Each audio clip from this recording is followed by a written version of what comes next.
Hello everyone, Aaron Weber here with just a short conversation in regards to a plan, or to make it slightly less generic, what should be or could be, or the attributes around your plan. Let's talk about what a plan is and how you can use that attribute or that skill set or that thing, a plan, to your advantage. My favorite question when working with anybody in business, in social areas, in family, in general, is what is your plan? Followed up by, and how can I help? Now, if I want to be slightly more grammatically correct and I'm seeking permission, I would say, and how may I help? If I sense some hesitancy as to my involvement, then I'm going to say, may I help? In other words, seeking permission to get involved. If that permission is implied and obvious, then I'm saying, how can I help? What do you want me to do to help you with your plan? See, the job here isn't for me to inflict my plan on you or me to insert a templated plan that works for everybody generically but not for you specifically. The key attribute of a plan is it needs to be your plan. Now, what are some of those other attributes of a plan? Well, it's your how. How are you going to do what you want to do? How are you going to get to where you said you want to get to? Whatever that is, as measured by your goals in the context of your vision. It's more specifically, your what. What are you going to do? How speaks to the things you're going to engage in, the methodology you're going to employ. The what are the action items.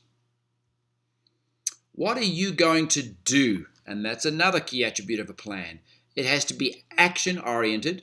It's all very well doing the world's best plan, but sitting back with your arms folded and all you ever do is sharpen pencils thereafter, you're never actually going to move your life or your business or the thing you're planning on forward.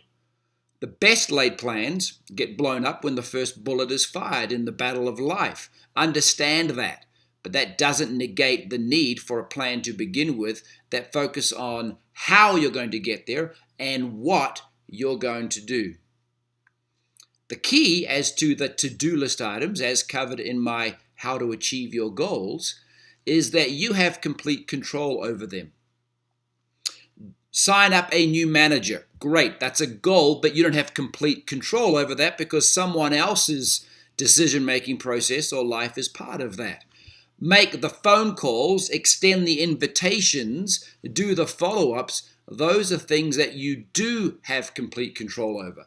Those are the hows and the whats that you're going to do. Now, let me give you an example of a plan in a kind of silly, generic way. Let's say I want to go to Timbuktu. That's my goal. I want to go from here to there. Okay, good. How am I going to get there? See that question? Well, I could walk, but Timbuktu is an awfully long way. I could catch the bus, but I don't have that sort of time. I could drive, I could fly. I'm going through my options as to how, as I refine my plan as to my circumstances and the particular goal I have.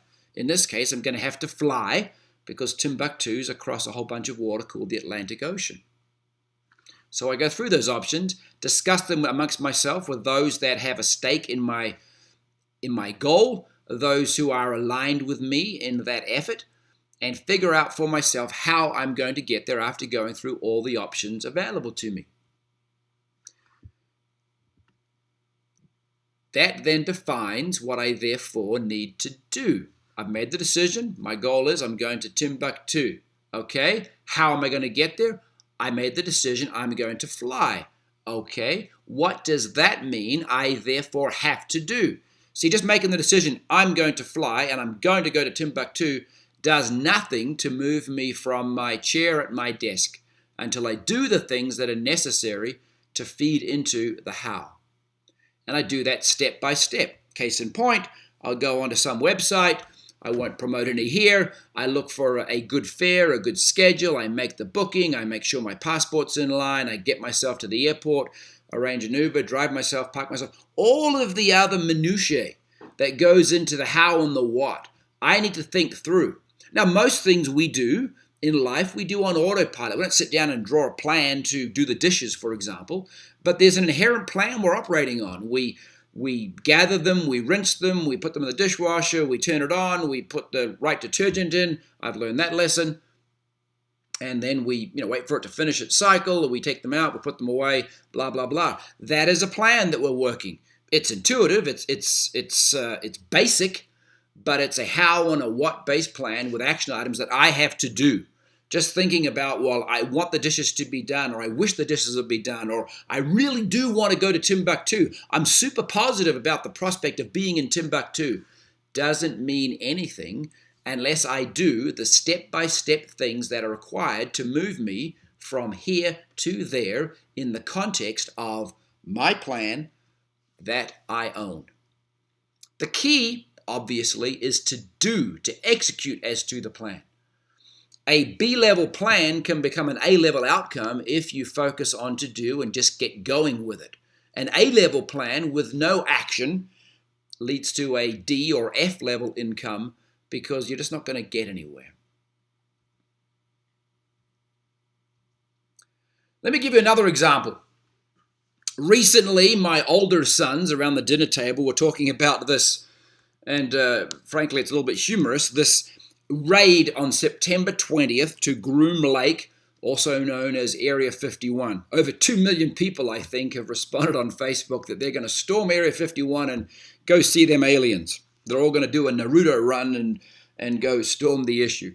So my 11-year-old is listening to that and thinking, this sounds cool, and getting all excited. I'm smiling with bemusement because best laid plans of mice and men, right? And it's all, to me, very humorous. Hopefully nothing silly happens and people don't do anything foolish. But great concept. But my 11-year-old, Joseph, is listening to this. He's thinking, this sounds like fun. I'm going to do this. He excuses himself from the table, disappears for a moment while we continue chatting and move on to other subjects. And then he comes back with this. This is Joseph's plan for him participating in storming Area 51. It's to Ben, Josh, Zach, Yaya, his sister Mariah, Aaron, Mum, and Dad. This is my Joseph's plan. Even an 11-year-old understands the need for a plan to do something as interesting and humorous, for me anyway, of storming Area 51. I love his plan. He's got the Kyles and the Karens doing their thing, and that's another series of conversations. He's got rock throwers, he's got celebrities, he's got people with dogs, he's got teenagers, and then in case you were wondering, he's also got normal people, so teenagers and people with dogs and celebrities clearly aren't normal people. He's got them all meeting at the bottom right there at the visitor center, a starting point from which the strategy rolls out. And he's got on the far left, then coming around from the back, he's got people dressed as aliens to create a distraction for people. Wonderful plan. Good on him. Intuitively, on a matter as humorous or as deadly serious, however you look at it, of storming Area 51 to get a look at them aliens with 2 million other people, Joseph understands the need for a plan. Now, more than likely, this may fall over in the execution because Dad won't drive him to Area 51 or Groom Lake on September 19th in preparation. I'm not that foolish. But I was impressed and intrigued with his intuitive understanding that to do anything of significance, do anything of fun, he needs a plan. So, in summary, have a plan. Make the steps in it unambiguous. Make it action stepped based. What are the things you're going to do? How are you going to get there? What are you going to do that are in your complete control? Make the plan. Have it be your plan. Don't hand over your life's work, your becoming to someone else. Don't operate by default and therefore someone else's plan for you. Have your own plan. Have it aligned with, here's what you align it with, and I mentioned this previously. Your plan, your to-do list items that are in your complete control should align and be in the context of your goals, which similarly should align and be in the context of your vision for your life of what you want to become and where you want to go longer term. When you have vision and goals and a plan and action items all aligned, the likelihood, assuming you do what it is you said you would do, the likelihood of you getting to where you said you would go in your goals and becoming what you wish to become in your vision is significantly enhanced. And then do it. Do it over and over and over. And do it pushing through those obstacles. Even when the Air Force come out and defend Area 51, have a plan to get around or over or through them with rock throwers and teenagers and people with dogs and others dressed as aliens. Consider the ambiguity of life and build a plan B and a plan C and detours and other things into your plan. Don't be so myopic on your plan that you stay focused on it even when circumstances around you change. Be open to that change. But have a plan and build into that plan the allowance for serendipity. One of the other things to build into your plan is to invite others' assistance. So when I or someone else asks you, well, sounds great. What's your plan? How can I help? You've got an answer for them because you're going to say, look, my plan is this. I can do this and this and this, but I can't get myself to the airport on this trip to Timbuktu. Do you have some suggestions as to how I can do that? Can you help me do that? More specifically, will you drive me to the airport so that I may continue the plan that I've set for myself? That's the part I would like and would invite you to play. Don't ignore and don't not use and invite others' assistance. But they've got to be invited to play in your plan in the context of what you're going to do. Bottom line, have one. Work it, and you will get to where it is you want to go.